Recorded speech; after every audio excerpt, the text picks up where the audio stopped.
Praise the lord.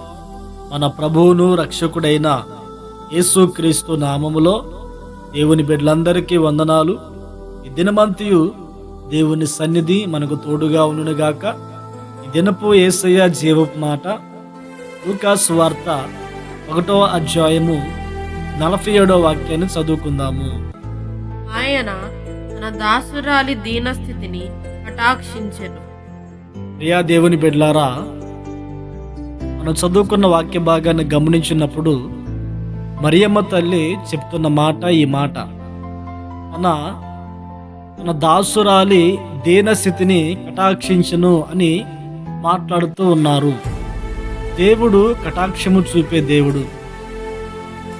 Mariyamma తల్లి మీద ఆయన కటాక్షమును చూపి ఉన్నారు. ఎందుకంటే తల్లి మాట్లాడుతూ నా దాసురాలు అని మాట్లాడుతుంది. అంటే ఈ తల్లి దేవునికి దాసురాలు, భక్తురాలు, దేవుణ్ణి ఆరాధించే ఒక భక్తి కలిగిన తల్లి, ప్రభువుని సేవించే ఒక భక్తి కలిగిన తల్లి. అందుకని ఈ తల్లి మీద దేవుని యొక్క కటాక్షము దిగివచ్చి ఉన్నది. అందుకని దేవుని బిడ్డలారా, లోకాన్ని పరిపాలించే నాయకుడు, ఈ లోకము నిమిత్తం ప్రాణం పెట్టే దేవాది దేవుడు ఆమె గర్భమందు ఈ లోకానికి దిగివచ్చి ఉన్నారు.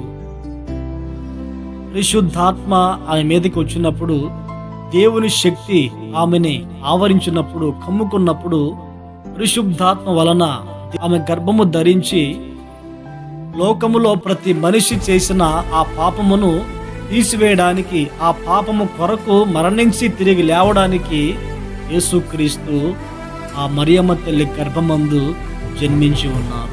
దేవునికి మహిమ కలుగునుగాక. ప్రభు అయిన యేసుక్రీస్తునకు జన్మనిచ్చిన తల్లి, ఆ ధన్యత ఎవరికి లేదండి.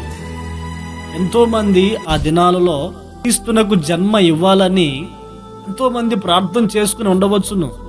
కానీ ఈ మరియమ్మ తల్లికే ఆ కరుణ, దేవుని కరుణ కటాక్షము కలిగినది. కారణం ఏమిటంటే ఈమెలో ఉన్న ఆ భక్తి కలిగిన అనుభవము. ఈ దాసురాలు అని మాట్లాడుతూ ఉన్నారు. చాలా మంది లోకానికి దాసులుగా మారుతారు, పాపానికి దాసులుగా మారుతారు. మనము దేవునికి దాసులం కావాలి.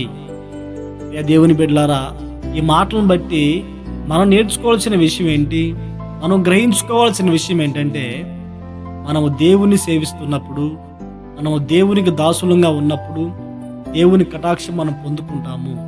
అప్పుడు మనలో నుండి ఈ లోకానికి క్రీస్తు ప్రత్యక్షమవుతారు. ఎప్పుడైతే దేవునికి దాసులంగా మారుతామో, దేవుని సేవిస్తామో, లోకాన్ని లోకానికి దూరమై లోక సంబంధమైన ఆచారాలు, లోక సంబంధమైన పద్ధతులు, లోకములో ఉన్న పాపానికి దూరముగా ఉండి దేవునికి దాసులంగా ఉండి ఆయనకి ఇష్టమైన జీవితం మనం చేస్తామో, దేవుని కటాక్షం మన మీద ఉంటుంది. మనలో నుండి క్రీస్తు ఈ లోకానికి ప్రత్యక్షమవుతారు. మన ప్రవర్తనలో క్రీస్తు ప్రత్యక్షమవుతారు. మన నోటి మాటలో క్రీస్తు ప్రత్యక్షమవుతారు. మన చూపులో క్రీస్తు ప్రత్యక్షమవుతారు. మనం వేసే ప్రతి అడుగులో క్రీస్తు ప్రత్యక్షమవుతారు. ద్వారా దేవునికి మహిమ కలుగుతుంది. మరియమ్మ తల్లి అంటుంది, నా దాసురాలి దీనస్థితిని కటాక్షించెను. ఈ ప్రపంచమందు ఏ ప్రాంతానికి వెళ్ళినా, ఈ లోకమందు యేసుక్రీస్తునకు జన్మనిచ్చిన తల్లి మరియమ్మ తల్లిగా ఆమె కొనియాడబడుతూ, గణపరచబడుతూ, పేరు పొందిన భక్తురాలిగా ఆమె కనపరచబడుతూ ఉంది. దేవునికి మహిమ కలుగునుగాక. మనము దేవుని సేవిద్దాం, దేవుని కటాక్షం పొందుకుందాం, దేవునికి దాసులముగా ఉందాము. మన ద్వారా ఈ లోకానికి క్రీస్తు ప్రత్యక్షమైనప్పుడు దేవుడు ఈ లోకంలో మనల్ని గణపరచునుగాక. ప్రార్థన. ఆశ్చర్యకరుడా, మహోన్నతుడా, సర్వాధికారి, మీకు స్తోత్రాలు చెల్లిస్తున్నాము నాయన. గడిచిన కాలమంతా మీరు కాపాడి ఉన్నారు. దినాన్ని మీరు మాకు అనుగ్రహించి ఉన్నారు. నా తండ్రి, మరియమ్మ తల్లిని మీరు కటాక్షించి ఉన్నారు. ఆమె గర్భాన్ని మీరు కోరుకొని ఉన్నారు. దేవా, ఆమె గర్భములో నుండి లోకానికి మీరు దిగివచ్చి ఉన్నారు. అందుకే స్తోత్రాలు చెల్లిస్తున్నాం నాయన. ఆమె మీ దాసురాలుగా ఉన్నది, మిమ్మల్ని సేవించింది, మీ ఎడల భయభక్తులు కలిగి ఉన్నది కాబట్టే ఆ దినాలు ఎంతో మంది ఉన్న ఆ తల్లికి ఆ భాగ్యం అని గురించి ఉన్నారు. మేమును కూడా మిమ్మల్ని సేవించి ఆ తండ్రి మీ కటాక్షం పొందుకొని ఆ ప్రవర్తన ద్వారా మేము ఈ లోకానికి ప్రత్యక్షపరచునట్లుగా అయినా సహాయం అనుగ్రహించమని ప్రార్థిస్తున్నాము. దినమంతా కృపాక్షేమాలు మాకు తోడుగా ఉంచండి. మీరు మాతో ఉండి ఆశీర్వదించి మహిమను పొందమని యేసు నామములో ప్రార్థించి అడిగి వేడుకొనుచున్నాము తండ్రి. ఆమేన్, ఆమేన్.